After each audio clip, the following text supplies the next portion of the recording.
China stands alone among major civilizations.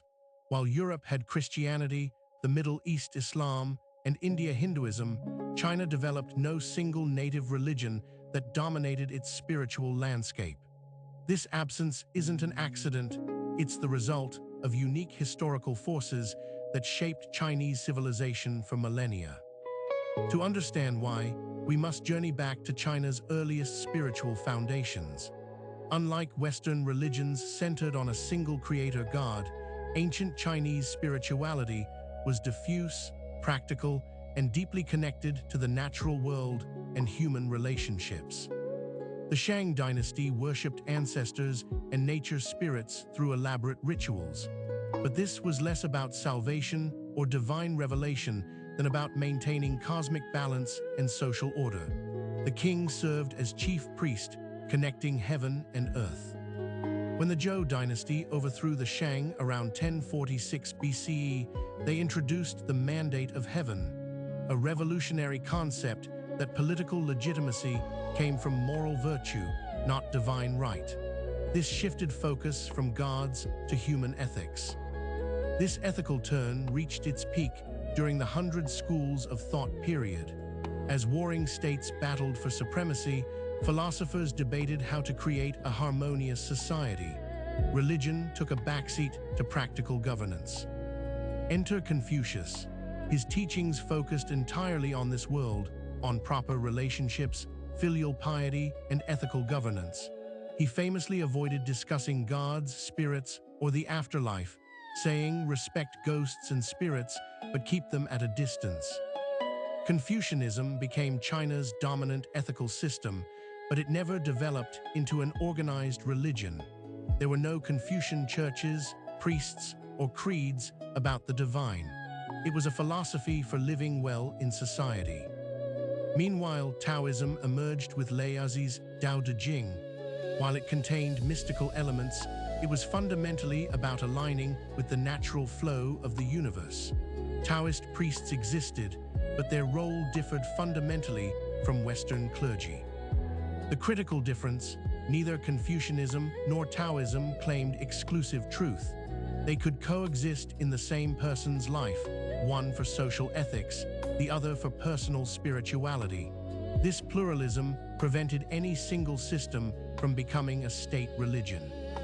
Then came Buddhism from India around the 1st century CE.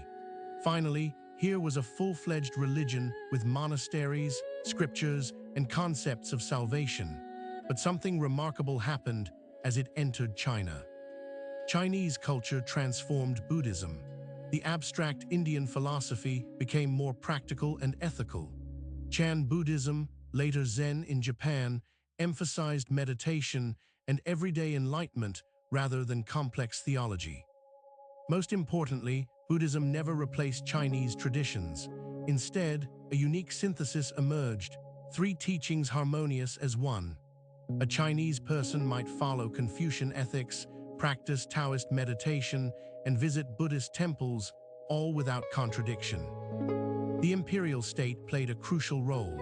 Unlike European kings, who derived authority from God, Chinese emperors controlled religion as part of governance. They regulated monasteries, approved translations, and sometimes persecuted religions seen as threatening. This state control reached its peak with the civil service examination system. For over 1,000 years, China's elite was selected based on Confucian classics, not religious knowledge. Religion became personal, while public life remained secular. Contrast this with medieval Europe, where the church dominated education, law, and politics. In China, religious institutions never achieved that power. The state always maintained supremacy over spiritual matters. This doesn't mean Chinese people weren't spiritual. Folk religion flourished with local gods, ancestor worship, and temple festivals, but it was decentralized, adaptable, and never organized into a single church with centralized authority. The absence of a native religion had profound consequences. Without a dominant church, China avoided religious wars that tore Europe apart for centuries. Religious tolerance became practical necessity in a pluralistic spiritual landscape. It also shaped Chinese identity. While Europeans defined themselves as Christians versus Muslims or Jews, Chinese identity centered on culture, not creed. To be Chinese meant participating in rituals and relationships, not believing specific doctrines. This cultural identity proved remarkably resilient. When foreign religions like Islam and Christianity arrived, converts could remain culturally Chinese. Unlike in Europe, where converting often meant abandoning one's cultural identity. The imperial system itself reflected this religious flexibility. Emperors performed Confucian rites, consulted Taoist masters, and patronized Buddhist temples, whatever served state interests. Religion served the state, not the other way around. This pattern continued through dynastic changes. New rulers might favor different traditions, some promoted Buddhism, others persecuted it, but none established a state religion. The system remained fundamentally pluralistic. Even peasant rebellions, which in other cultures might have religious fervor, in China typically adopted millenarian Buddhism or Taoism temporarily, then returned to traditional patterns once in power. The 19th century brought unprecedented challenges. Western missionaries arrived, convinced China needed Christianity. They couldn't understand why Chinese resisted abandoning their superstitions for the one true faith. Chinese reformers responded uniquely. Instead of creating a counter-religion, they secularized further. The May 4th movement rejected superstition and embraced science. Even traditional practices were reinterpreted as cultural, not religious.